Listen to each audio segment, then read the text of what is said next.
So,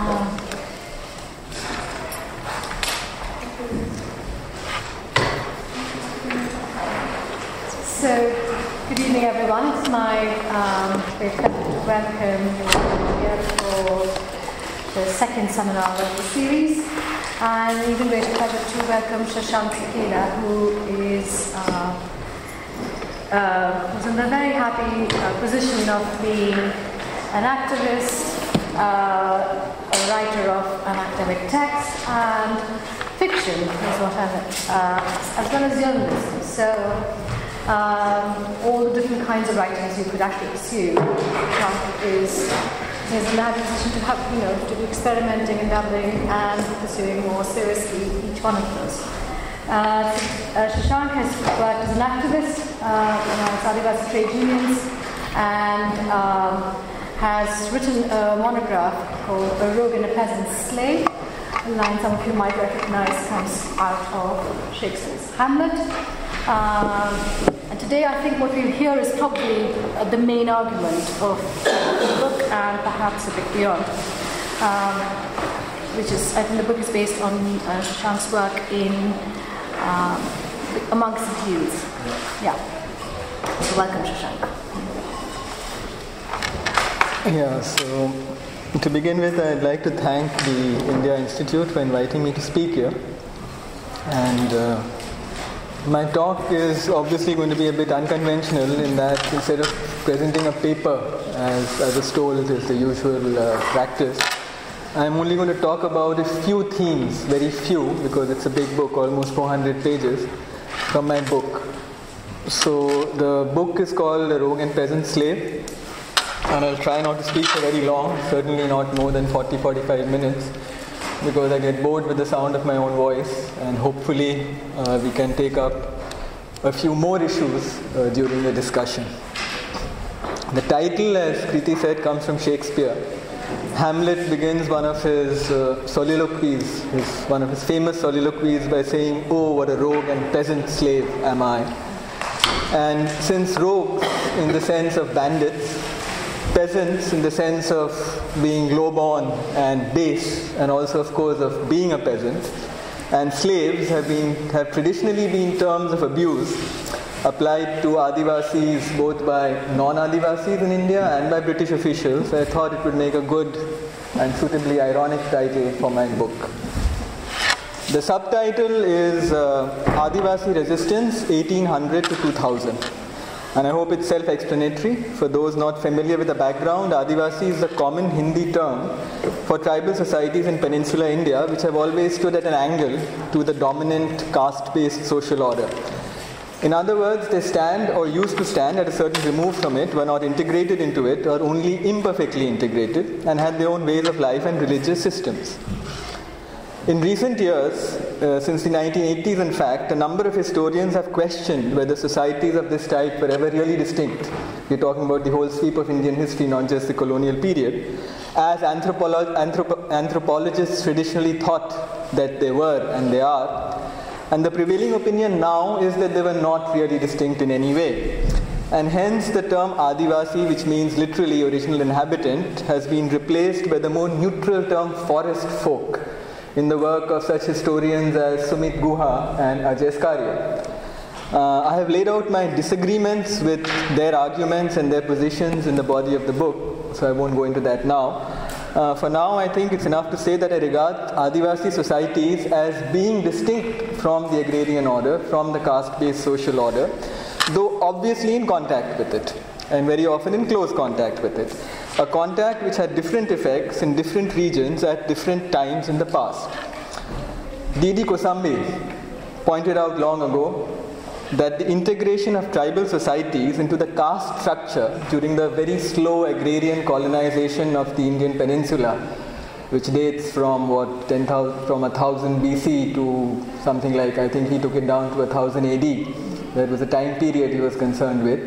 And I think that he's still the best of India's social historians, although he died a long time ago.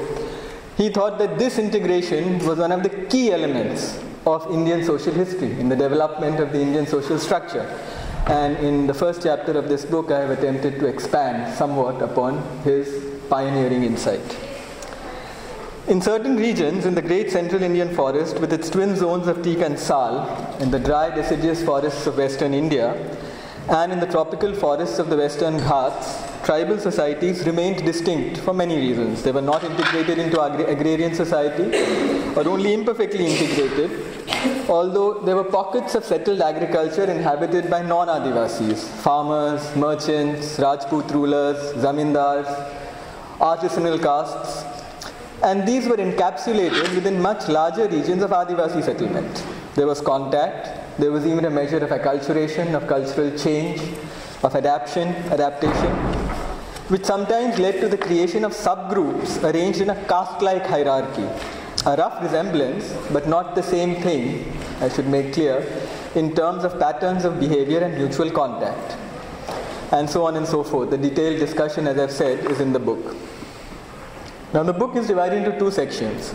The first part is a microhistory of one particular Adivasi region, which comprises roughly 5 districts in western Madhya Pradesh. And the time period is from 1800 to 1947. The second part is a broad study of Adivasi politics in the 20th century and ends with a brief consideration of contemporary Adivasi movements. Now this division of the book into past and present, into a section on history and a section of political analysis, is deliberate.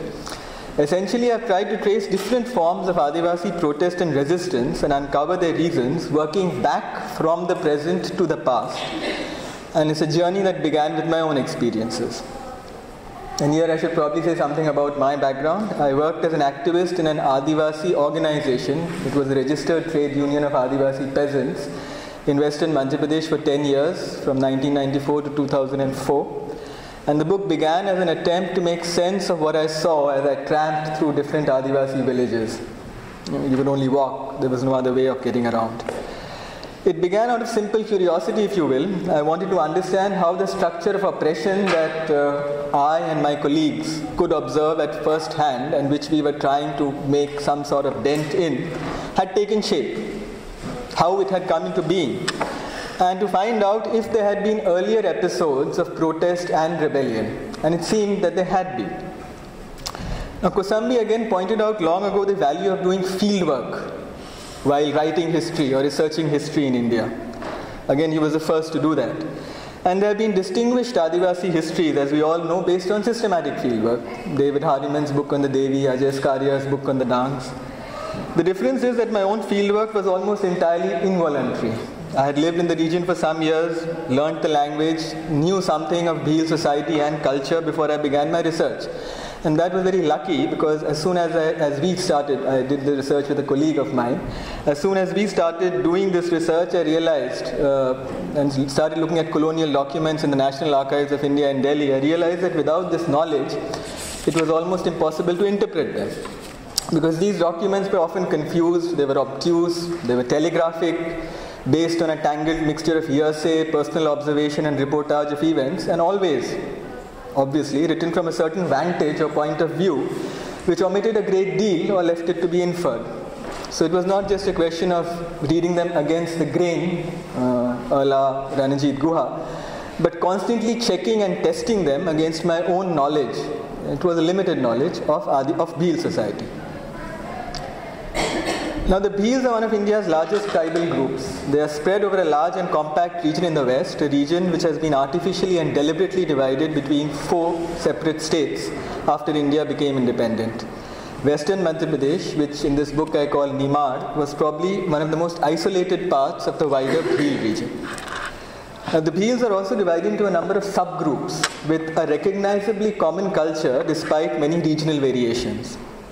As I've said, the first part of my project was to discover the historical trajectory of Bhil society in western Madhya Pradesh. How it had been affected by colonialism and the evolution of structures of oppression that were certainly not unique to it. In fact, they were shared by many other, in fact almost all tribal groups in the center and the east of the country. The intention was to document and explain not just resistance, for we uncovered substantial episodes of resistance, but also a complex process of adaptation and social change. The second part of my project was to transfer this specific understanding to the wider plane of Adivasi politics.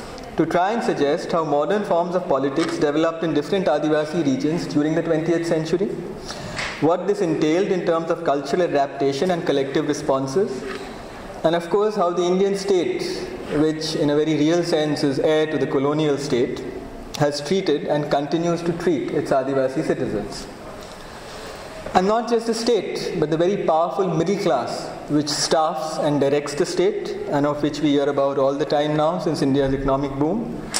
And not just the logic and attitudes behind the actions of this middle class, behind the policies of the state, but also the reasons for an enduring asymmetry in relations of power. These are some of the themes of the second part of the book. And with this preamble, I'll move to a discussion of a few themes from the first part. This is going to be a historical discussion, so there will probably be a few things which will not be entirely clear and which we can make clear during the discussion. Colonialism came to Nimad, to western Madhya Pradesh in 1818 with the end of the Third Anglo-Maratha War. With the end of that war, the East India Company obtained an absolute hegemony over western and central India, supplanting the Maratha states which had dominated it up until then. At that time, western Madhya Pradesh was a patchwork of small kingdoms, and this did not change after 1818.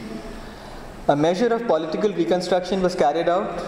Mercenary soldiers in the employ of local kingdoms, local states, they were very small, about the size of an English county, let us say, or maybe even smaller, were expelled. And there was one particular state, the almost defunct state of Dhar, which was restored by John Malcolm, who was the imperial proconsul. I think Roman terms come naturally to me when I talk about the British during that period. They were very Roman and very imperial and thought of themselves as such. And the kingdoms themselves remain independent. There was never any attempt to annex them or take them over, as other rich agrarian territories were taken over in precisely that period. Partly because the region was simply too wild, too unprofitable, with pockets of settled agriculture within large areas of Adivasi settlement, where mixed modes of subsistence, mobile cultivation of various sorts, hunting, foraging, cattle lifting, raiding into plains villages predominated. But the problem was that important roads and trade routes ran through this region. These had to be made safe, obviously, from Bhil incursions. For Bhil communities along these roads had long been accustomed to charging taxes and tolls from travelers, also tributes, mostly in kind, which means grain, from plains villages, non-Adivasi villages, and even from zamindars and local rulers. In some states there was a system in which certain taxes which were paid by non-Adivasi peasants were shared with Bhil chieftains, who were called Nayaks. Sovereignty in these small kingdoms was fractured and dispersed. The ruler controlled no more than a small part of his territory, and this was usually the plains or the flatlands. And these were usually settled by non-Adivasis, or Bhil subgroups were adapted to some form of settled cultivation. And the ruler maintained no military presence at all in the hills. And therefore there was a constant process of negotiation and shifting alliances between these local rulers, all of them, and the Bhil chieftains who lived in the hills. I'll try to explain the geography of the region. There's a map in front of you. It's a bit confused, but hopefully it will do. Just concentrate on the river, the thick river which flows through the middle, the Narmada. And on either side of the Narmada is a broad valley, a strip of very good arable land with rich soil, abundant water. And beyond this strip of land, both north and south of the river, are hill ranges. To the north are the hill ranges of the Vindhyas, which traditionally mark the dividing line between the northern plains and the Deccan and South India. To the south of the Narmada Valley are the Satpuras, another famous mountain hill range. The Vindhyas end in the Malwa Plateau, and the Satpuras shade off into the plain of Khandesh. And again, these are both good agricultural regions of old settlement. But it's the intermediate region, the jumble of hills divided by the Narmada, that we are concerned with. Even in this region, there was a dual economy. Settled agriculture and trade in the valleys and tablelands, and a very tenuous agriculture combined with other modes of subsistence in the hills. Ecologically, this made perfect sense. The hill soils were too poor for continuous and intensive cultivation, even if the forest could have been cleared. And it was a malarial forest. There was a lot of malaria around. As it was, there was no need to clear it, for population pressure was low. politically the dominance of Bhil clans. There's evidence to show that in the Satpuras they had a clan-based territorial structure, also inhibited the spread of agriculture. Some Bhil groups, as I've said, did practice forms of settled cultivation, but they too retained considerable autonomy politically. There were also communities of more acculturated Bhils in some pockets, in the rocky plain between the hills and the Narmada, in the district of Badwani, for example. And the evidence appears to indicate that there were small-scale subsistence peasants. The political evidence for Bhil sovereignty, or share in sovereignty, is in chapter 2 of my book. But the same conclusion can be derived indirectly from evidence relating to revenue collections. And here I looked at a very interesting document that I found which pertained to the small kingdom of Badwani in 1860, which was just about the time when active interference in its affairs by colonial officials began. Geographically, the kingdom can be divided into 3 zones: the Narmada Valley with its rich soils, the hills covered with forests, and a rocky swathe of land between hills and valley occupied by the Plains Bhilala, a Bhil group which had been acculturated to some extent. This tripartite division is reflected in this document from 1860. I examine it in chapter 3, taking a list of sample villages from each zone and their stated revenue assessments. So it's a very ambitious document in the sense that it actually gives a census which says number of Bhils, number of non-Adivasis, number of cultivators, number of shopkeepers, which is obviously illusory. There was no actual census. It was prepared from the local revenue records or rent rolls, such as they were. But what emerges is striking. More than 2/3 of the total stated revenue, the revenue assessments, came from a handful of villages in the valley.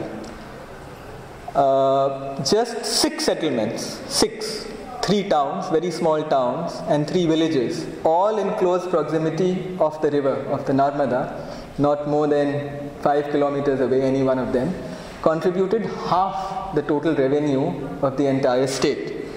Villages in the Plains Bhilala zone paid very modest amounts, and villages in the hills, which appear to have been occupied mainly by Bhils, paid almost nothing at all. And this again points to the very limited authority of the ruler and his zamidars, the landed gentry if you like, over Bhil communities. Now these political arrangements were radically disrupted by colonialism. For colonial officials sought centralized systems of authority and located them almost automatically in the ruler and local elites.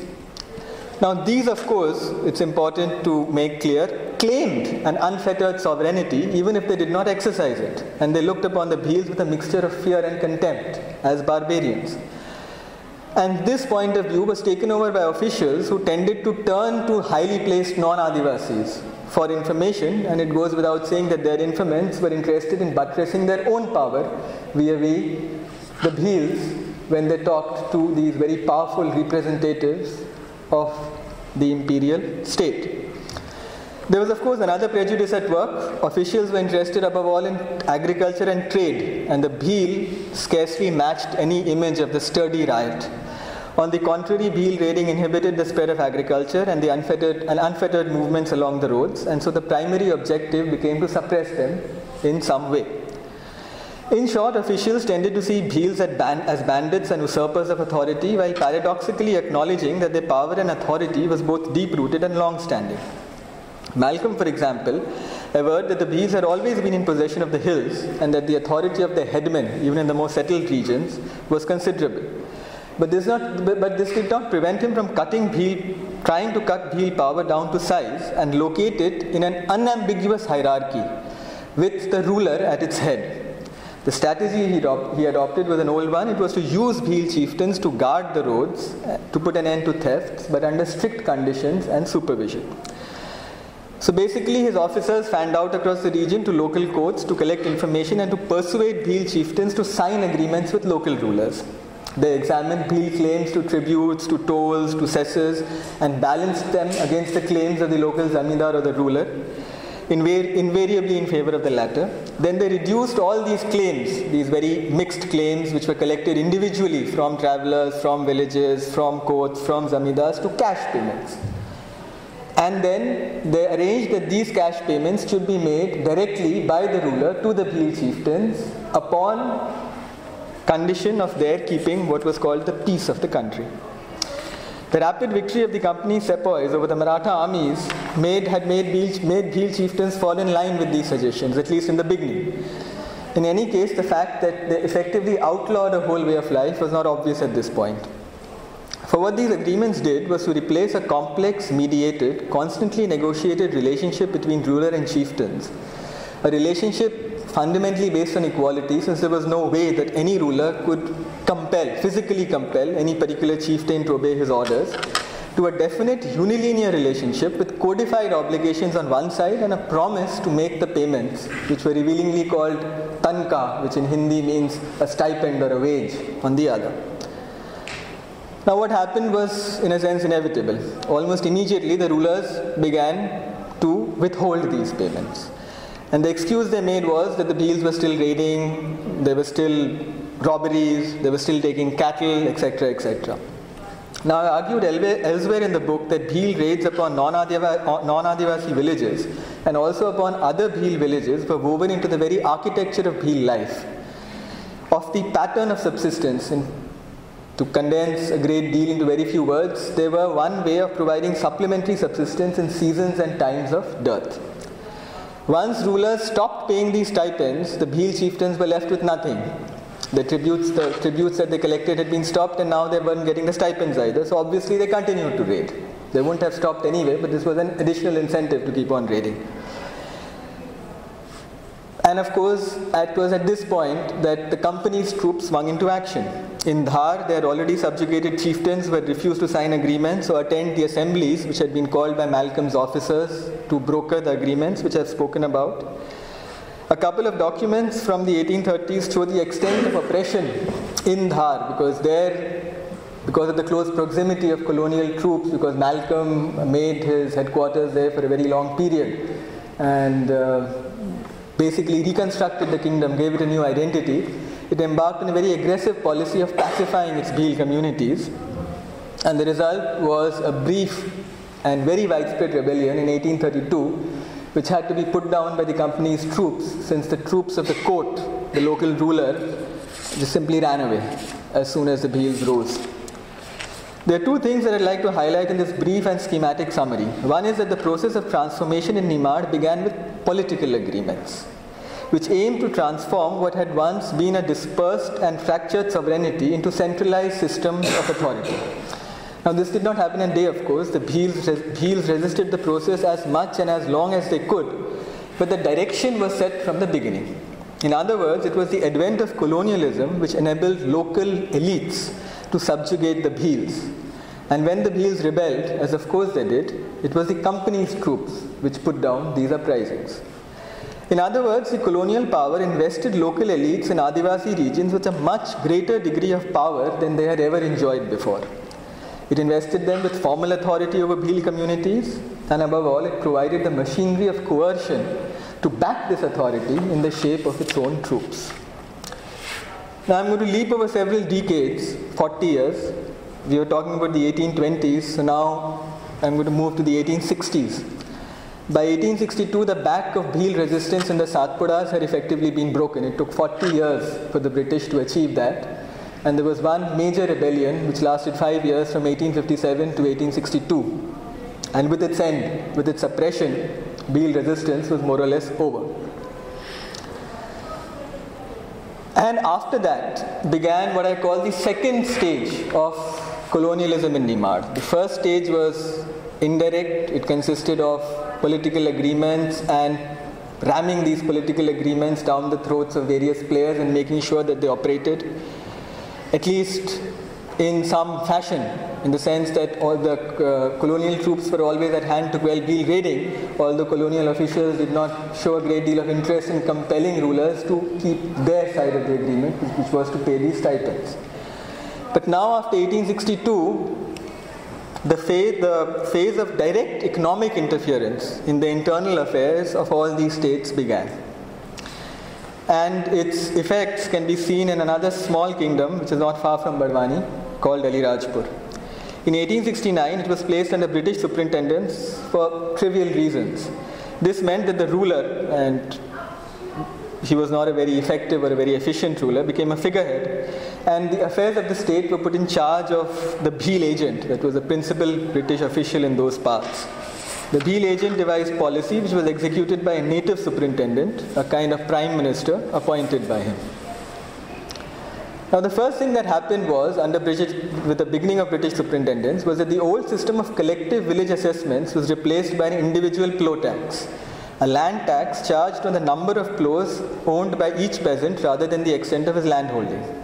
Collections under the old system used to be in both cash and kind, in fact mostly in kind. Grain, for example. Now they had to be paid in cash. Village officials called patwaris were appointed for the first time to collect this tax, and a cess, an additional cess, was charged over and above the plough tax to pay for their salaries. Apart from this, taxes were introduced on forest use, on the sale of timber and bamboo, which had never been taxed before. Distillation of liquor was declared a state monopoly and liquor contracts were handed out. Private distillation was outlawed, and so on and so forth. It's a familiar story. But the effects are interesting. In 1868-69, under the old system, the total revenues of Alirajpur had been roughly 40,000 rupees. Maybe even a bit less, because rulers tended to overstate their incomes. In the first year of British superintendence, they doubled to 80,000 rupees. That means in 1 year, the tax burden, and this is a kingdom where the population even now is approximately 90% Adivasi. So in other words, the tax burden on the Adivasi peasant had risen by 100% in a single year. And it had, of course, to be paid entirely in cash, which forced Adivasi peasants to sell their harvest immediately to merchants in order to raise the money required. The first reaction was flight. Adivasi peasants voted with their feet, abandoning their houses and fields and trekking across the border to other kingdoms. By 1873-74, collections had fallen steeply to 48,000 rupees. Since the tax burden remained unchanged, it was clear that the figure represented widespread desertion of land. Now after this, the plough tax was decreased a bit, but collections still failed to pick up. So more taxes were imposed on more and more goods, even on the sale of mahua flowers, baskets, etc. So this went on for 14 years, and I think I can only quote its effect, I can only try to give an idea of its effects by quoting a page from the book.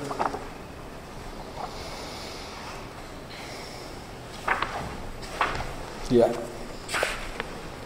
14 years of British superintendence had turned the traditional system of subsistence upside down. Bhil communities were placed at the mercy of a market controlled by non-Adivasi actors. Under the old system, they had been free to distill liquor and to use the forest in a variety of ways. The revenue demand had been negotiable, the distribution of its burden internally determined. For the most part, it was paid in kind. Now, non-Adivasi patwaris conducted assessments and collected revenue, peculating freely. Peasants were forced to sell their crops in order to obtain money to pay taxes in cash. The buyers were non-Adivasi merchants from whom they were forced to borrow for next year's seed. Liquor had to be bought from non-Adivasi kalals. These arrangements were enforced by non-Adivasi soldiers and strongmen, and so on and so forth. The effect was another uprising, the last in a sequence, led by two Adivasi headmen, Chitu and Bhuvan. Its principal targets were policemen, merchants and grain dealers, and its unequivocal demand was an end to British superintendence and a return to the king's personal rule. So grinding was a burden of taxation that Adivasi peasants had begun to look back to the pre-69 system as a kind of golden age, which it certainly was not. The uprising was crushed. An inquest into it produced a long, detailed and caustic report by John Biddulph, the new man on the spot, possibly the only document of the 19th century to evaluate the plight of Bhils in Nimar from a sympathetic standpoint. But unsurprisingly, very little changed. Indeed, things got worse. And they got worse in... Beginning from 1869, an orgy of primitive accumulation by lords, merchants and officials transformed Alirajpur. By 1907, the old system of shifting cultivation had been stopped. Every villager was charged a cess of 1 rupee per plough for timber, bamboo, firewood and grass. Timber cutting was brought under the supervision of the forest department. The area under cultivation expanded. The increase is reflected in the proportion of land revenue to total income. This rose from 1/3 to half in the 30 years between 1907 and 1937-38. Not coincidentally, the costs of the police establishment increased from 16,200 rupees to 53,000 rupees in roughly the same period. In 1837-38, less than 20,000 rupees were spent by the local ruler on education and health.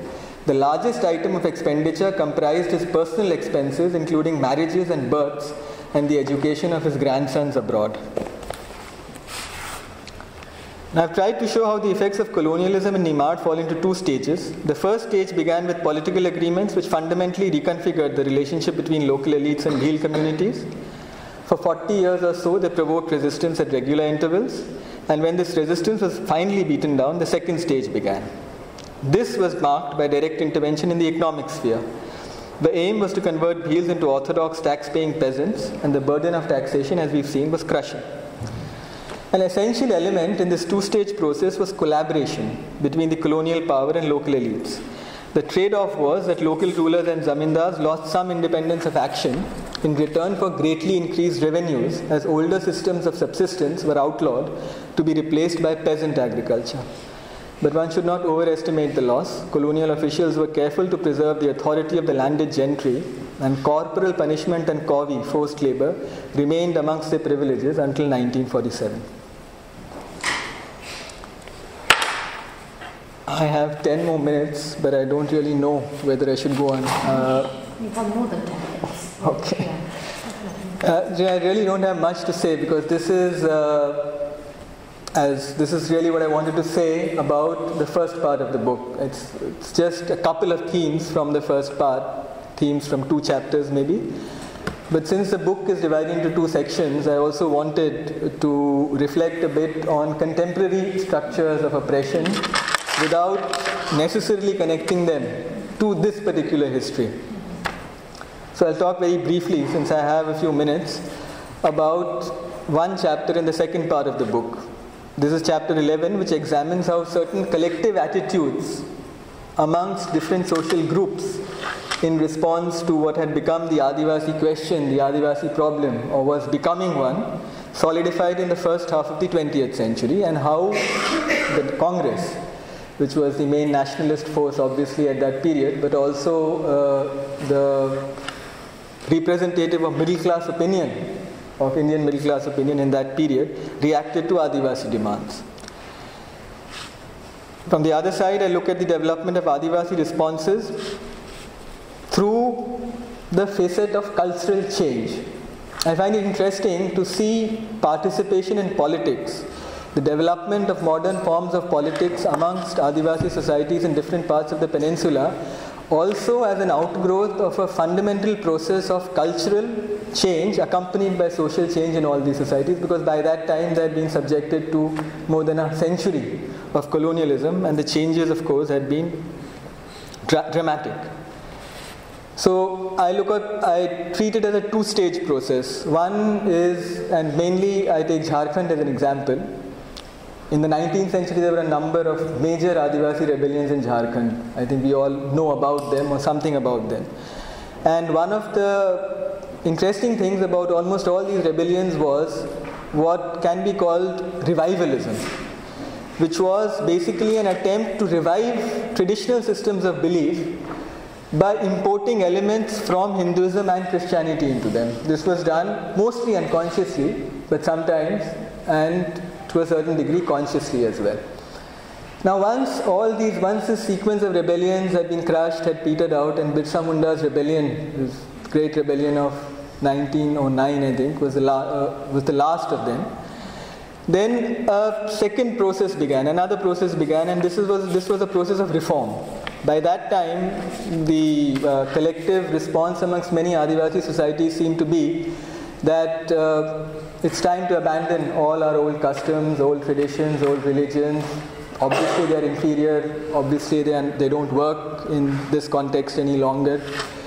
So an inherited, a feeling of inferiority, of cultural inferiority kind of took over and led to a whole-scale adoption, and this time to a very conscious adoption of either Hindu beliefs and practices, or in certain regions, as in Jharkhand, of Christianity, of conversion to Christianity.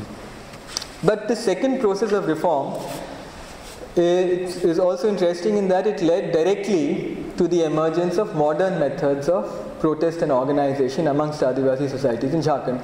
Because once you had began to have this educated, Christianized sector,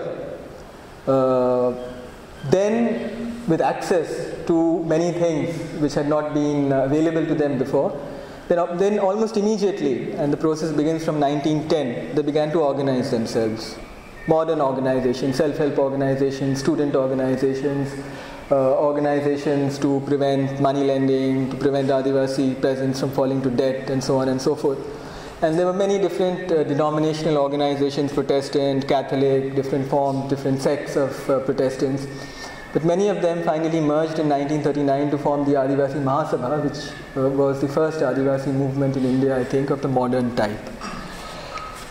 But so all this was going on, and the Congress, of course, was there everywhere in India, and all its major agitations were also taking place during this period, roughly from 1920.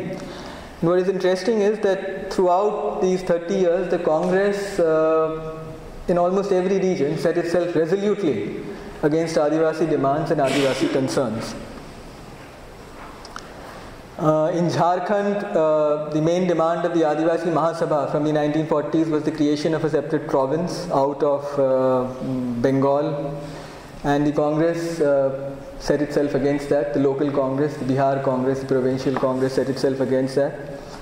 In Gujarat, in Western India, where there was a great deal of Gandhian propaganda amongst Adivasi communities, both in Maharashtra, what is now Maharashtra, and what is now Gujarat, from the 1920s, many Adivasi peasants joined the Congress. They became active Congress members, attended Congress sessions, but the Congress constantly temporized on economic questions.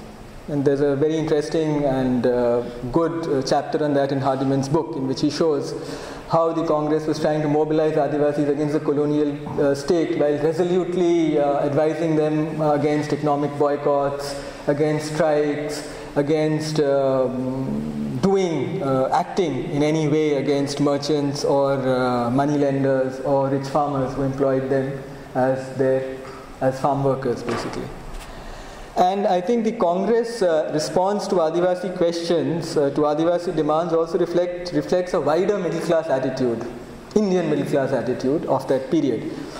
And some of it is mirrored in this very, well, it's not famous, but at least it is kind of well known amongst people in the discipline. It's the Ghurye-Elwin debate. I don't know if you've heard of it. G.S. Ghurye was one of India's most prominent sociologists. He was a Brahmin, a nationalist, a strong supporter of the Congress. Ghurye-Elwin was an anthropologist who ended up by taking Indian citizenship.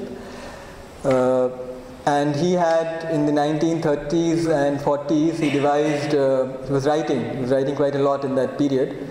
So he devised certain schemes of protection for Adivasi communities. He called them, unfortunate choice of words, national parks, where Adivasi communities should be kept and non-Adivasis should be prohibited from entering, not unlike, ironically, like the inner line permit now in Arunachal Pradesh, what is now Arunachal Pradesh in India. So it doesn't seem so harebrained after all, but his choice of words was certainly unfortunate. And Ghurye, of course, mounted a full-scale attack on Elwin when he read this pamphlet, and he said that all this is nonsense, and Adivasis are really no more than backward Hindus. His argument was more sophisticated than that, but in a sense it can be reduced to this, that they are not really distinct from Hindu society. They are Hindus of a type, backward Hindus. And again, ironically, this is basically the position of the Hindu right in India today, of the BJP and the RSS. And their preferred word for Adivasi is Vanvasi, and if you translate Vanvasi literally into English, it is forest folk. And forest folk now is the preferred academic term for Adivasis as well, but for entirely different reasons, of course. So the BJP and the RSS, as we all know, are busy trying to make all Adivasis good Hindus and have been doing so for a long time. So I think I'll end by quoting just a couple of paragraphs which just summarize what I think, some of what I think about the Adivasi predicament today and its political context, and then we'll end and go on to the discussion. We have attempted to trace the political choices of the present to cultural patterns that go back to the past. Yet acculturation, cultural change, remains a halfway house. If an anthropologist working in Jharkhand, Dhanbad, could discern no differences between Santals, an Adivasi tribe, and plebeian non-Adivasis in the 1980s, his non-Adivasi informants continued to insist upon the distinction. Adivasi identity is not affected by the fact that the overwhelming majority of tribesfolk describe themselves as Hindu or Christian. Neo-colonial patterns of dispossession continue to generate resistance organized under an Adivasi identity artificially purged of all its complexities. Yet these complexities cannot be wished away. If identity remains a critical component of Adivasi struggles, it is not for that reason sufficient unto itself. Its contradictions reveal the structure of oppression. By co-opting the Adivasi middle class into the edifice of power and patronage, the state strengthens tributary alliances cutting across caste and preserves its ostensibly democratic character while leaving the roots of economic oppression untouched. The political system is designed to co-opt a fraction of Adivasis with scraps from the table while bearing down ruthlessly upon the mass of the poor. A shop-worn facade of consent is maintained through the mechanisms of representative democracy. Genuine decentralization and devolution are deliberately subverted or withheld, witness the debacle of Panchayati Raj reform. Thus, Adivasi societies remain perpetually trapped in a blind alley, a political dead end. Electoral representation is incapable of addressing the roots of impoverishment and discontent, for it is meant to paper them over. To anatomize the ambiguous role of the Adivasi middle class trapped between its own aspirations and those of its constituents is to locate it within this wider context. Thank you. That's all. I think we can go on to the discussion now. Thank you for that, Shashank. I think I will probably start with a question of more information. Something you said at the very beginning, probably a bit too quickly. It probably relates to the second half of your book. And you said, well, this is a region now which was inhabited by the Queens, which has deliberately been broken down and spread across 4 states. And I was quite interested in knowing what you think was, why was it deliberately? What was the politics behind the deliberate dispersal or breaking down of imperial land, according to you, because you've seen what you said was. Well, again, I mean, I take the Bhil region as an example, but this did just happen with the Bhils. The Gond region, for example, is also separated into 4 separate states.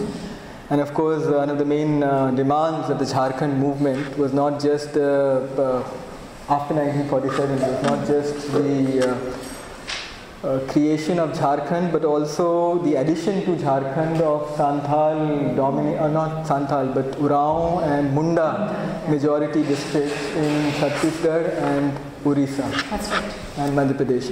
And of course, this was never listened to. So the strategy of dividing all major Adivasi regions in the center and the west of the country, in the east of the country, amongst different states, is in one sense, I think, was deliberate, but it happened in the 1950s simply because Adivasis were not politically important when the reorganization of states happened, the linguistic reorganization of states happened. At that point, the Jharkhand movement, the Jharkhand party did make a representation, and of course the states reorganization commission did not listen to them, which is revealing.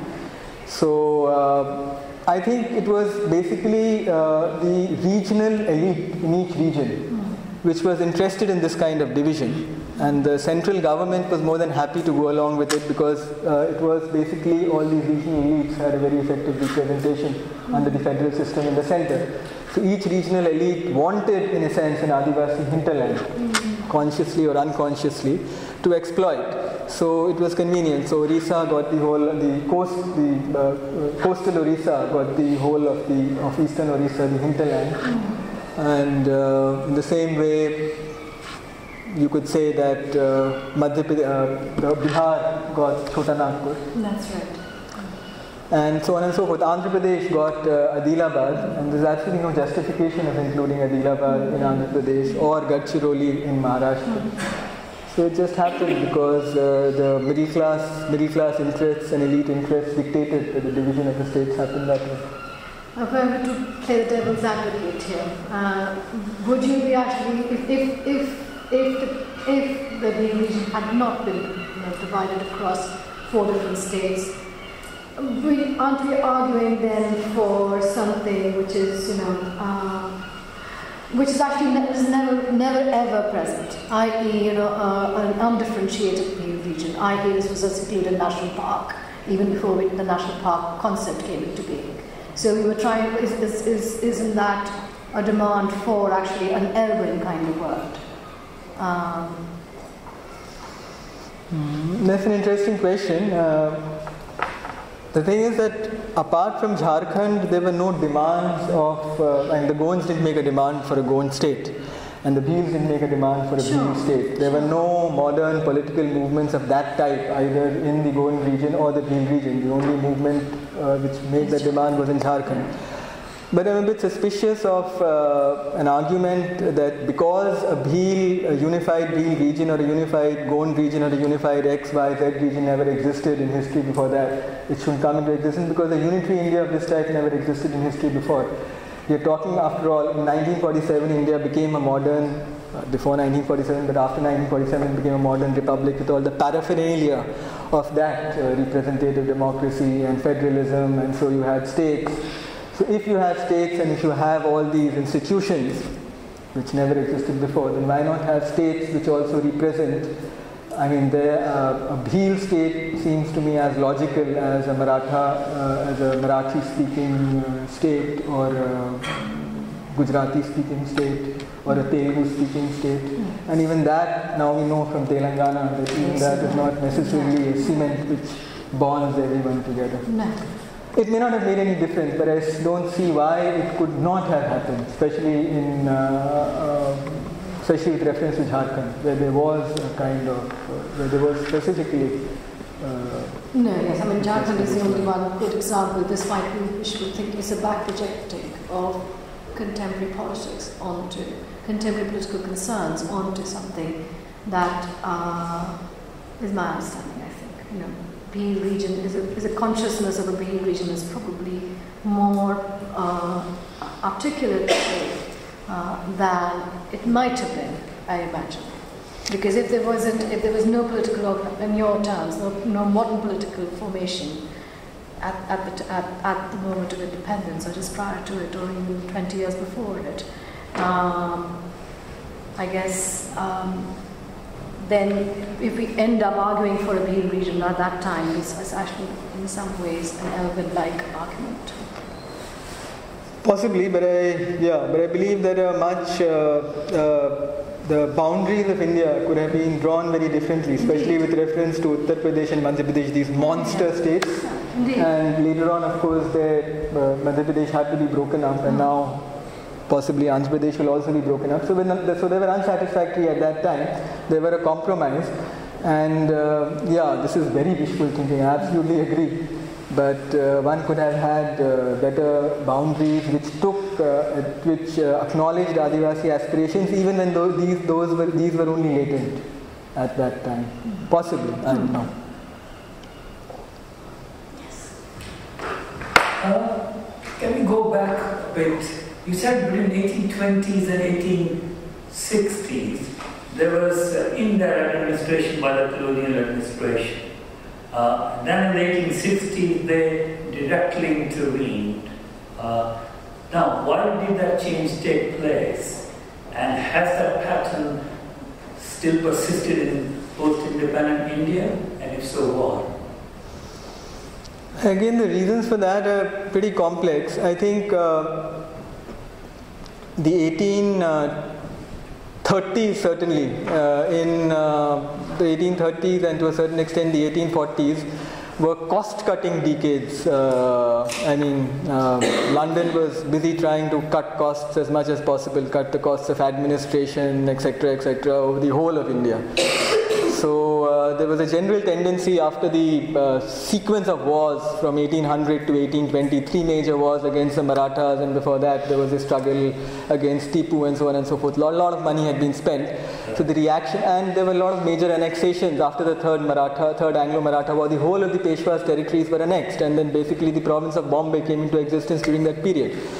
So after that there came the reaction, let's retrench, let's not spend any more money, let's leave these states to go about their own business, except of course for political interference, which never stopped, because even in the 1840s, from the 1840s you had a certain amount of political interference in the internal affairs of these states, but not economic interference in the sense of trying to dictate economic policy, that this is what you should be doing in terms of taxation and in terms of fiscal resources. But after the mutiny, I think, and one of the paradoxical consequences of the mutiny was that although it made the government, and it was by now a different government, not the East India Company any longer, more wary of intervening politically, to change political boundaries, I think all over India its readiness to intervene in the sphere of economics grew. And I think that this is just a reflection of that. After 1862, you find colonial officials in Nimar writing, suggesting various schemes of reform. Let's do this, let's do that, let's make X ruler do this, Y ruler do that. This is terribly mismanaged. And everywhere the response was fine, go ahead, except for annexation. That is not on. Wherever officials said let's annex X state or Y state, the answer was always no. Apart from that, go ahead. So I think it's in a sense a pan-Indian phenomenon, but certainly, I don't know, in these states certainly it happened. There was no resistance any longer. Also, I think that was also a factor. Before that, you could, local officials would always be wary about intervening too much in the affairs of these states, because the Bhils were there, Bhil chieftains were there. There were raids could happen. There could be a kind of uprising, an outbreak, as in Dhar. After 62, that possibility had vanished. I mean, the hills had been pacified. What about the post-independence period? Did the Indian government have any distinct policy towards Adivasis in general? Well, I think the Nehru, in the 1950s, I think there was a great deal of canting, what I would call canting liberalism from Nehru. And the only effect it had was in the northeast, and even in the northeast only in one region, which is Nefa, yes, which is now Arunachal Pradesh, where there was an effective scheme of kind of protection, agree with it, disagree with it, but at least it was an effective scheme of protection of Adivasi societies in that region, which had all sorts of other consequences which we can't go into. But for the rest, the whole of the peninsula, the Adivasi region was just opened up, and they had already been opened up in the colonial period, and now there was basically a rush into them. So I think state policy was, as I said in the last quotation from my book, that it was designed, the whole system of reservations and so on and so forth was designed to co-opt a very small fraction of Adivasis and Dalits into the political system through reserved seats and reserved jobs and so on and so forth. But then basically to provide no real economic protection to the mass of the Adivasi poor.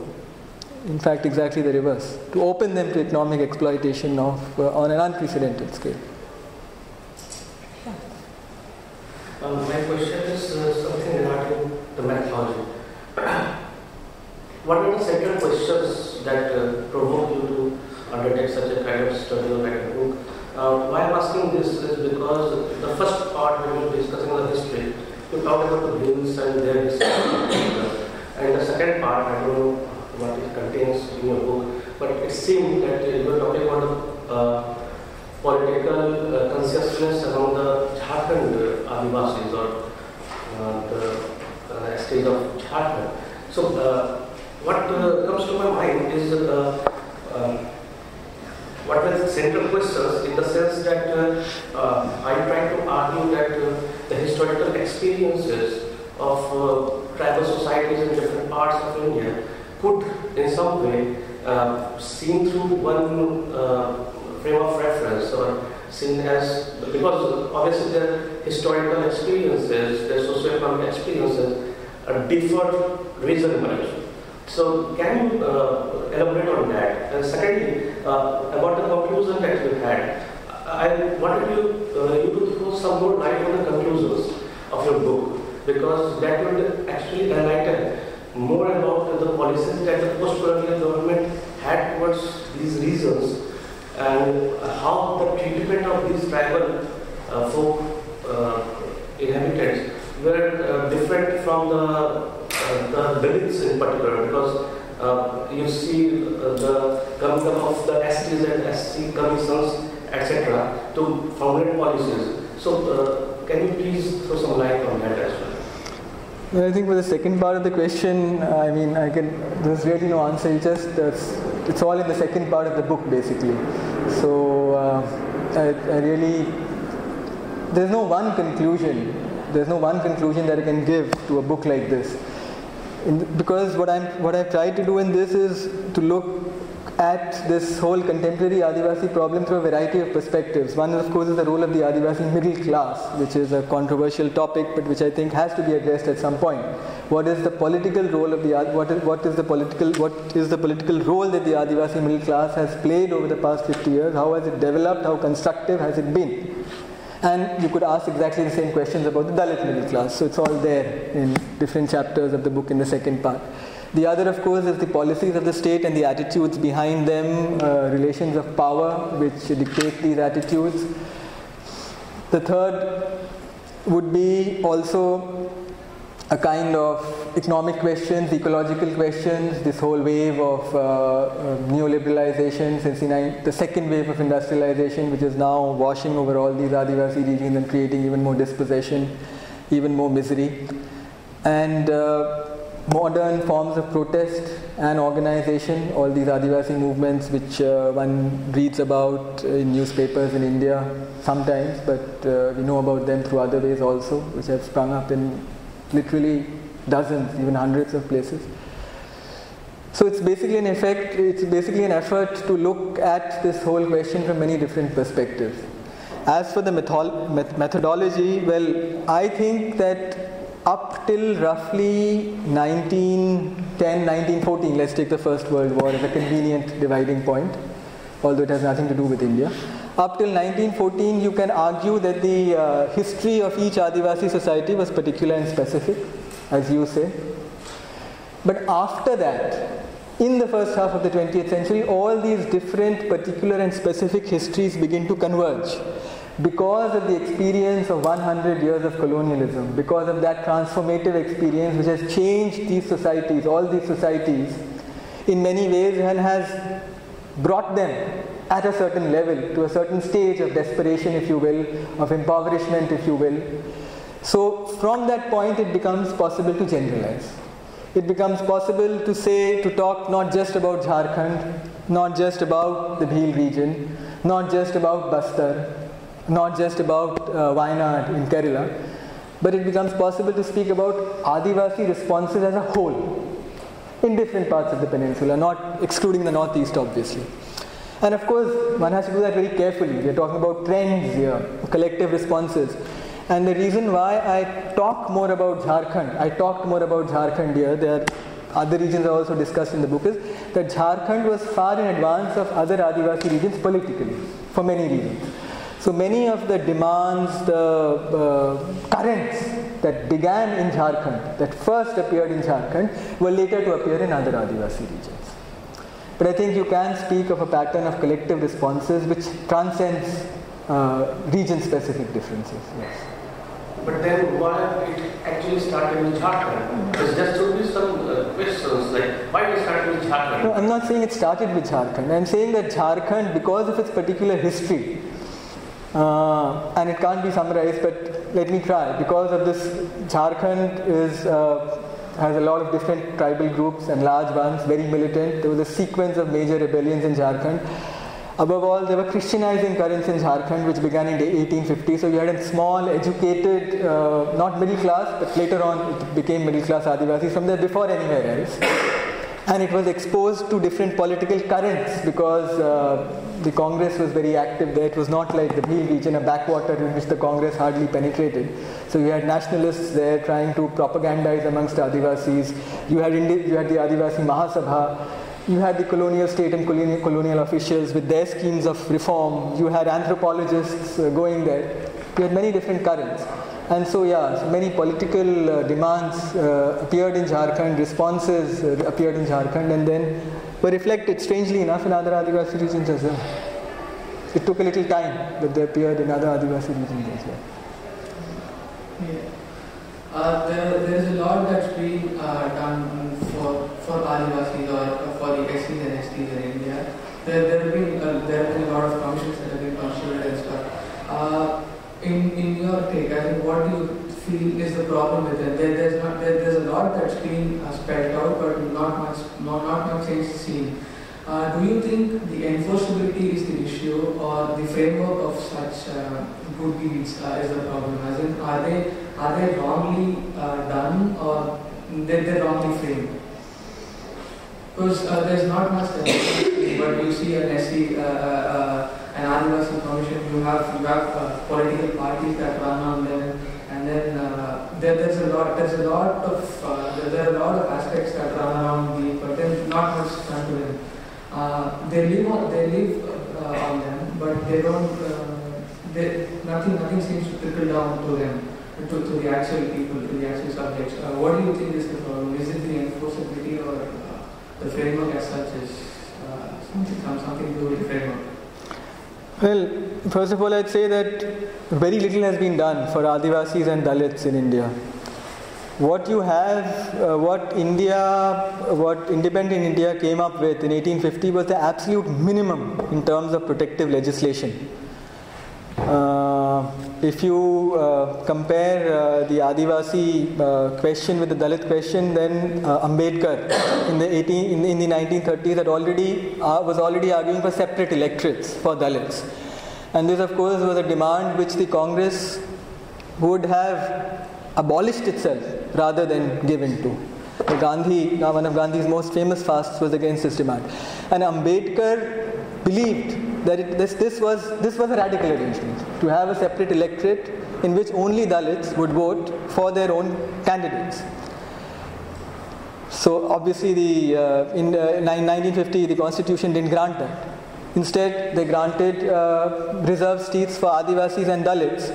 Even in that, Ambedkar argued that in these reserved seats, the winning candidate, should get at least 50% of the Dalit vote. First past the post system, but then you must count the Dalit vote and ensure that in a Dalit reserved seat, the winning candidate gets at least 50% of the Dalit vote. Vallabhbhai Patel, who was the chairman of that particular subcommittee, simply waved him away. That also wasn't granted. What was granted in terms of protective legislation first past the post was reserved seats and reserved employment in a fraction of jobs, central government and state government. Now this is the absolute minimum of protective legislation which the Indian middle class and the Indian state could have given. So very little has been done in terms of that.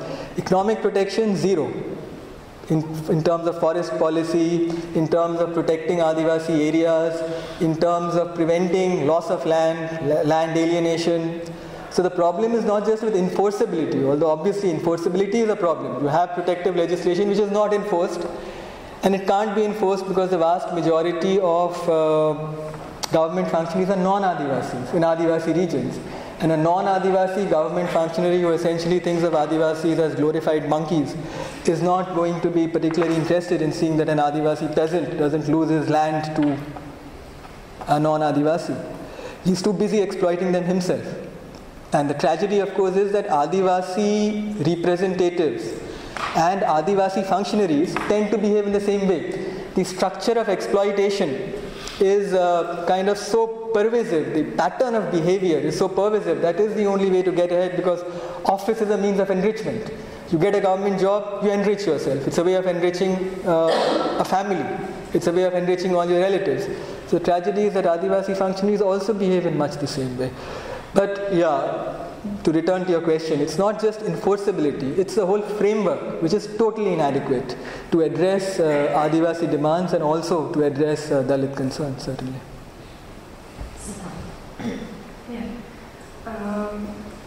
My PhD is concerning the ethnic movements, ethnic subnationalist movements in the Northeast, wherein I have read about how the elite in these ethnic communities are constructing and reconstructing history and identities in order to mobilize their own community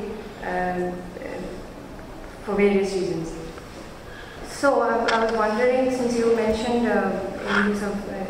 these movements, so I was wondering in what way have they contributed to the creation of this movement,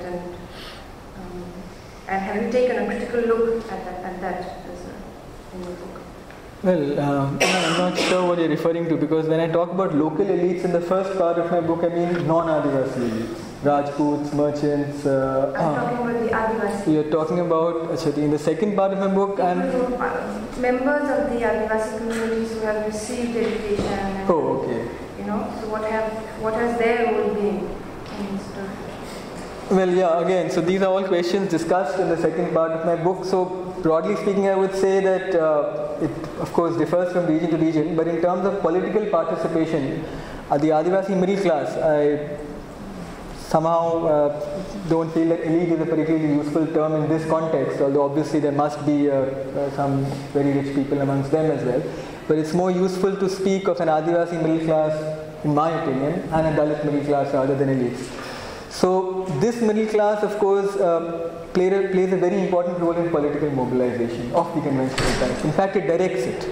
Adivasi votes for whatever parties, for the Congress, for the BJP, for X, Y, and Z party, are basically mobilized by middle class Adivasi representatives who happen to be members of that particular party. But of course, this kind of political mobilization is not particularly constructive, because these parties don't do anything for the mass of Adivasi poor. But on the other hand, I would say that there are these independent movements, non-party peaceful movements which are springing up now all over the place. And interestingly enough, these are also usually led by members of the Adivasi middle class. So you have this phenomenon in which there is a bit of collaboration, so to say, with the political system, and also a part of the middle class which obviously sees that, nobody, how many Adivasis have the chance to get any kind of white collar job? Very few. So the whole question of reservations, which is very important in itself, is basically you're talking about maybe 10% of all Adivasis who might have the chance to get any kind of government job or even a white collar private sector job. What happens to the other 90%? Their problems have to do with land, water, common resources, forests, etc., etc. So among the Adivasi middle class, obviously there is a sector which realizes this and is mobilizing the mass of the poor. And of course, if you speak about myths and founding myths, then the Adivasi middle class, especially in Jharkhand, has created many of the myths. They are not only myths, of course, but using those 19th century rebellion templates, they have created heroic myths of Adivasi resistance, which I suppose if you match them against historical reality would not be so grand, but yeah, you can understand why they constructed them. Thanks. I wanted to pick up from when Nishant left off, because I thought he was raising quite an important question, and to come back to this idea that Jharkhand, in some senses, kind of foretells the future of Adivasi political mobilization more generally, and I think it's a move which I'd like to kind of to press you further on. In the first place, I wonder whether, in making that move, in suggesting that in Jharkhand we can see many of the trends that are later seen in other regions, because Jharkhand is the site where the first modern Adivasi political voice emerges. In one sense, you are reproducing, I think, what a trend within scholarship on Adivasis in India.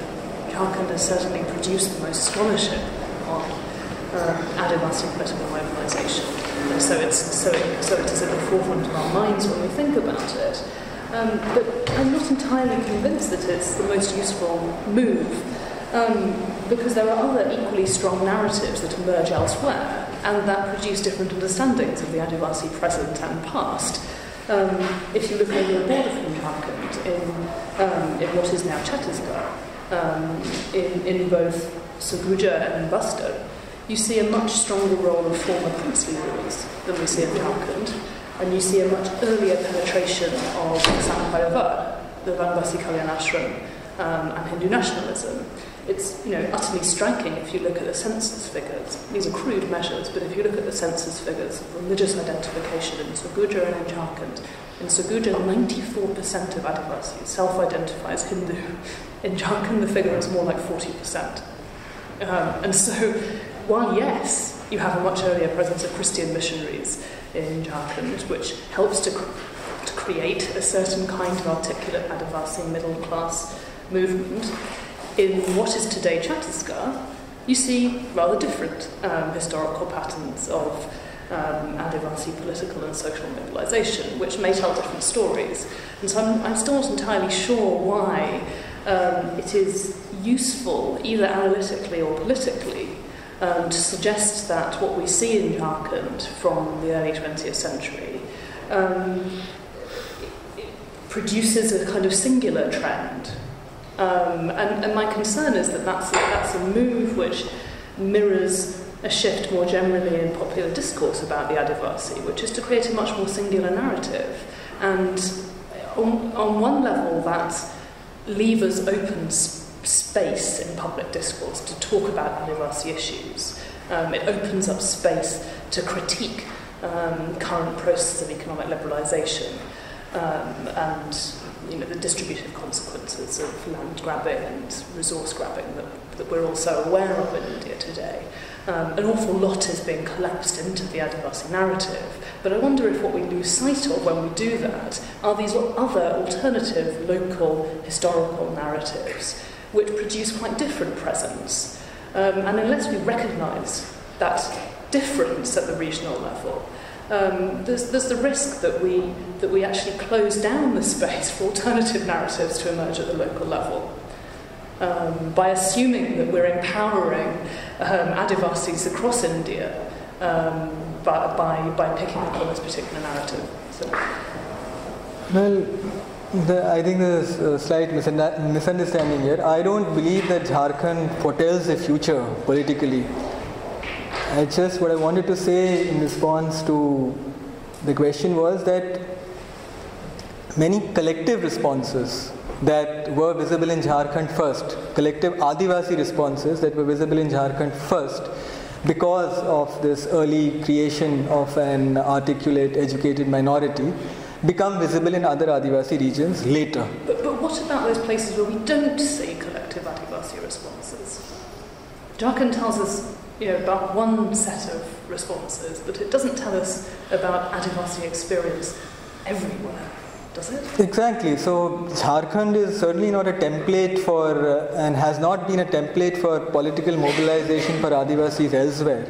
In fact, I would say that the Adivasi middle class in Jharkhand, which was a primary driver of this project for a separate state, has in fact failed fairly comprehensively in its aims, and it's been a tragic failure, because Jharkhand has been created, but it lacks all substance and lacks all meaning.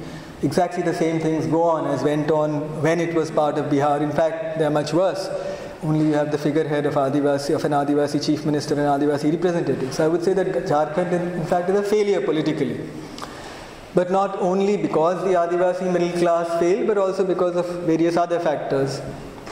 Because of the wider balance of power, many things that were not conceded, that could not be conceded. In fact, as you say, the true future of Adivasi politics might be that the BJP will in the end succeed in convincing most Adivasis, as it seems to be doing, in both in Jharkhand and in most Adivasi regions in Western India, that they are in fact Hindus and will manage to make them part of its monolithic Hindu project, and that would be another kind of tragedy. So yeah, there are many different kinds of mobilizations. Jharkhand doesn't provide a template, but the mobilizations which I discuss in my book, which seem to me to be actually have some form of organization, is these many small independent Adivasi movements against specific industrial projects, against dams, movements like Koel Karo and like there are many of them in Orissa, Niyamgiri, and so all these movements seem to me, simply because they are organized, they are not inchoate. You have Adivasi communities in certain areas agitating and expressing. These seem to me to form a kind of very dubious kind of ray of hope for the future. I don't know, and I don't think that a singular Adivasi discourse is ever likely to emerge, although there are times when I feel that it should emerge, because you have so many different Adivasi organizations that have sprung up in different parts of the country, and yet they can't even talk to each other and can't even come together on a national platform. So even Adivasi resistance is so dispersed, so fragmented, and so localized, each movement negotiating with its own state government and maybe in alliance with a few movements in the neighborhood, that effective resistance, the chances of any effective resistance taking shape on a truly effective scale, which has to be a national scale, become less and less. Yeah, I think when you are talking about the nationalized or kind of protest movement or resistance, I think you will also have to talk about the percentage of the population of this people. We talk about the larger group. That is one. And the other, which I thought you were stating, that after the British came, the Adivasis became worse. And I think pre-post and even after independence today, I think the Adivasis or the tribals or the indigenous people, I think, have become worse. Even after independence, I'll give you a few examples of why it has happened. And the other, I just wanted to make, especially in the context of Northeast, whenever there is movement, they will say that it's a Christian middle class. Now, if we look at that, which is being used mostly in the context of Northeast, now let us not be angry with the fact that the modern education in India started with the coming of the British. And it was Bengal through 1911 being the capital who reaped the maximum benefit of the modern education. But there, in no way you find saying that most of these people who argue, you don't call them as Christian middle class. I mean, in fact, a lot of them in the Indian national movement who took part were Christians. But then you don't call them. When it comes to certain tribal areas, you say Christian tribes. I mean, I just wanted to make what's the difference between the Christian Adivasi middle class and the Christian Indian middle class. This is one which I want to just know. And then if you look at this system of the constitution, I think Indian constitution is one far ahead which has gone to protect the indigenous or the Adivasi people. Now the 6th schedule, for instance, nowhere in any constitution of the world you find the 6th schedule. How much it operates, doesn't operate, that doesn't matter, but at least as far as the constitution is concerned, I think the protective mechanism, I think Indian constitution is far ahead. This is what I look at. Well, I'll take your questions from the reverse, if I may. Last one first. The Indian constitution, I think I wrote it somewhere in an article, is like pebbles in a tin can. You rattle them, they make a lot of noise, but it's not very effective. The Indian constitution, the 6th schedule, for example, is good, but as you say yourself, it's more or less a dead letter, at least in the peninsula. The Northeast is a special case. That's why even in this book and even in this discussion, I've not spoken about the Northeast at all. It's a special case, totally different. The history of Adivasi societies in Peninsular India and the history of tribal societies in the Northeast can't be compared. They're totally different.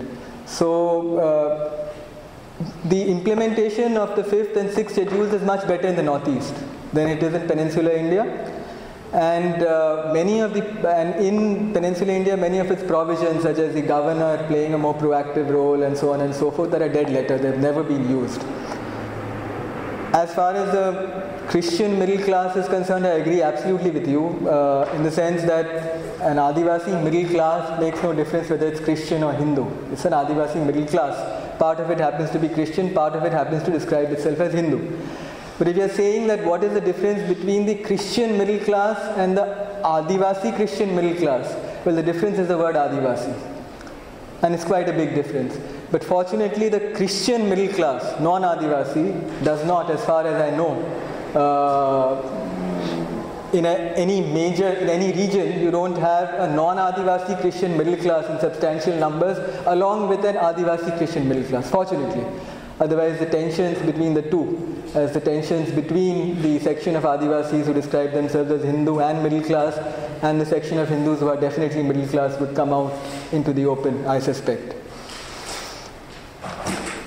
As far as the proportion in population is concerned, well, 7 to 8% is a substantial number, but the interesting thing about Adivasi societies in Peninsular India, outside the south at least, is they are so heavily concentrated. So you will have whole districts in which they are comfortably over 50% of the population, and this is what makes them very hard to just brush aside or ignore, because of these pockets of concentration which give them a certain political strength and which is attempted to be whittled away, was attempted to be whittled away by this artificial administrative division. Two more questions. I think we discussed a lot about this regulation, the emergence of the middle class among Adivasis, and I have 3 questions related to that. The first one I wanted to ask you is there is some kind of competition between the areas you studied, like in American between ex-zamindars, the descendants of big lands, and this new young generation of Adivasis. Is there like a conflict that actually avoid the new generation of Adivasis to make it to the middle class? That was my first question. And the second one is related to the enforcement of rights for Adivasis in general. Do you think that the PESA and all these new regulations on forest act rights, these kind of things, are basically promoting a new Adivasi middle class, or actually is the opposite? Sorry, I didn't get that. What are promoting a new Adivasi middle class? This new protecting regulation for Adivasis and PESA, Forest Act. Okay. Do they really promote development for Adivasi, or is it actually not efficient at all, and the enforcement of this regulation is basically really weak? And my third question was about do Adivasi actually have the voice they need, or they want to promote their own rights at the national level, or are their voice manipulated by a lot of groups, including the Congress, the BJP, the Next Right, whatever you want? And is it normal that basically Adivasi leaders are not emerging to promote at the national level or even at the state level the Adivasis' right? This is my question. Well, first question about zamindars and the Adivasi middle class. Well, I don't think the Adivasi middle class has much to do with those kinds of distinctions. There's of course a very old argument, a very famous paper, which argues that many of these small states which I've discussed, the ruling elite was originally Adivasi and later appropriated Rajput status. There's a very famous paper by Surajit Sinha on that, which makes sense. But the thing is that once they had appropriated Rajput status, they ceased to be Adivasis, they became Rajputs. And even if not all non-Adivasis thought of them as Rajputs, they were usually a large enough group and usually prosperous enough to make sure that they didn't do badly. This has happened in the area which I discuss in this book also, Nimad, where one class of leaders called Bhumyas, which were roughly kind of headmen of a different sort, they rose up the social scale during colonialism and eventually claimed Rajput status. They still claim it, and they are a special kind of Rajput called Darbar, and they are the ones who monopolize reserved seats in that region even now. So because most of these, what the equivalent of Zamindar elements basically absorbed themselves or got absorbed into the caste structure, so what was left of the Adivasi, what the Adivasi middle class usually doesn't have this kind of division. As for protective legislation, well, I would say one of the reasons why the Adivasi middle class is so interested in reservations, justifiably so, is that reservations is one of the main methods through which the middle class perpetuates itself. Since it's very difficult for an Adivasi to become a successful businessman, because that depends a lot upon social networks which they don't have. And it's very difficult increasingly to get professional education since it's so expensive. So you have very few Adivasi doctors or engineers and things of that, MBAs and things of that kind. So most accumulation takes place through office, which is by becoming a kind of political representative or becoming a headman and so on and so forth. Office is a mechanism of accumulation, and then that accumulation goes on from generation to generation. So protective legislation, of course, is a very good thing. We need more reform, not less, and we need more protective legislation, not less. And if that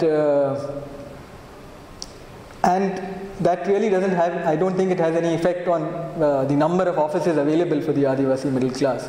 So it doesn't directly kind of either increase their numbers or do anything to that, but certainly it benefits both them and the mass of Adivasi poor.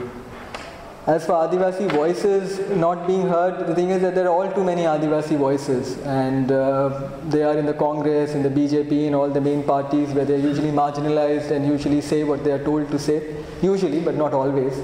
Our experience as activists has been that it is often Adivasi MPs and Dalit MPs and MLAs who, when you go to with arguments over any question, contentious arguments over any question, are most receptive, because they know that their constituents are likely to be receptive to these economic questions, even if they don't carry much clout within their parties.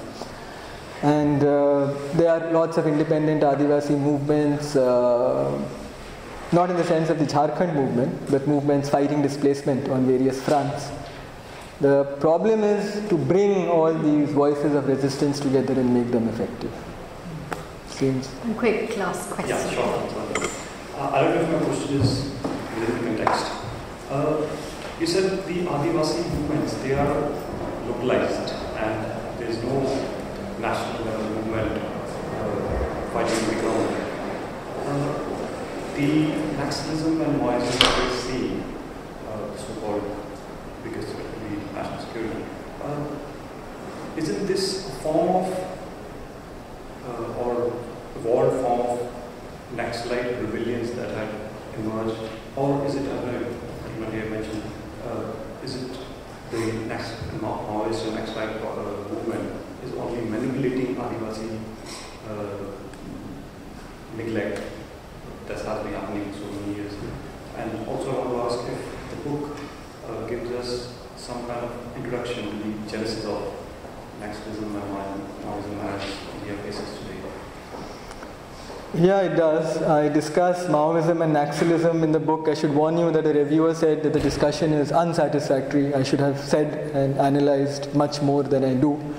But anyway, what's there is there. There was beyond a point my publisher refused to print anymore. And I really didn't have anything more to say. But to return to your question, I don't think that one can look at Maoism in schematic terms, such as Maoists manipulating Adivasis or taking advantage of Adivasi neglect. What I think has happened is that Maoism has become, and I say this in the book, that Maoism has unwittingly become a kind of line of defense which Adivasi communities have, out of desperation more than anything else, adopted. The problem, now we can talk about Maoism all night, but the thing about Maoism is that the CPIM, the Communist Party of India Maoist, which now is basically different groups have come together to form that party, its leadership is almost entirely non-Adivasi. If there are any Adivasis in the leadership of the Maoists, no one has been able to discover them so far. The leadership is almost entirely non-Adivasi. The rank and file, those who do the fighting, the most effective fighters, are overwhelmingly Adivasi. So, because the Maoists are strongest in Adivasi regions, they're also there in other regions, in non-Adivasi regions such as Bihar, but they're not as strong there. Their biggest presence, the number of fighters, number of their battalions, and so on and so forth, are concentrated in Adivasi regions. So this, of course, indicates a certain strain. So you have a guerrilla army in which the leadership is non-Adivasi and the fighting force is Adivasi. But I don't think so. That is not acceptable and points to all kinds of strains, all kinds of complexities. But I don't think it means that Maoists are manipulating Adivasis. What it means is that they went into Adivasi regions in the 1980s, they recognized the level of desperation there, and they were willing to organize there. And from the research which I've done, which is not very much, in many regions they first started building up peaceful organizations to agitate for economic rights, for example in Bastar, and then moved on to armed struggle. This is what gives them such a hold in Adivasi regions. That is A. And B, with this constant attack by the Indian state, and I don't mean attack by military battalions, although that of course is happening all the time, but this wave of these threats, mining, industrialization, displacement on a massive scale. So you have so many industrial projects in Adivasi regions and which have been notified and which are being set up. So Adivasi communities feel that there's no other way to stop, there's no other way to resist them except by joining the Maoists. And of course all the barbarities which the security forces commit on them, especially in Chhattisgarh where the Salwa Julum is active, a particularly nasty paramilitary force which has turned part of India into Latin America, temporarily I hope, Latin America as it was in the 60s, 70s and 80s, it's as bad as that, drives more Adivasis into the arms of the Maoists. I'm sorry extending the talk, but besides the main problems which are confronting the bills are economic reform and of course education. So obviously the government has totally, has not really neglected them completely, but it has must be funding these communities and helping them get educated. So do you think, what has your experience as an activist been? Are those funds really going to those communities which are really in need, and are they really developing in that sense? Or is there any misuse of such programs? The Indian state's spending on primary health care and education as a proportion of total GDP is amongst the lowest in the world. And what funds there are go mostly into higher education and large hospitals in urban areas, in AIIMS. The whole structure of rural schooling and primary health all over India, not just in Adivasi regions, but all over India is horrific. India has one of the most privatized education and healthcare systems in the world, and both Adivasis and non-Adivasis are affected by that. Of course, this extremely dysfunctional healthcare and educational system becomes ceases to operate virtually in Adivasi regions. For many reasons. A, because there are not enough funds, and B, because there were never enough funds, and B, because the people who are appointed, the teachers, the doctors, the nurses, they refuse to go there, they refuse to do their work because they are mostly non-Adivasi, and there is no way in which they can be penalized or held accountable. The Indian administrative structure is one of the most unaccountable in the world. You can't really penalize any bureaucrat or government functionary for not doing his or her work. Certainly not the communities who are supposed to derive its supposed benefits. Thank you, Shashank. Clearly a paper that provoked a lot of thinking and therefore so many questions. We all look forward to reading the book. Thank you.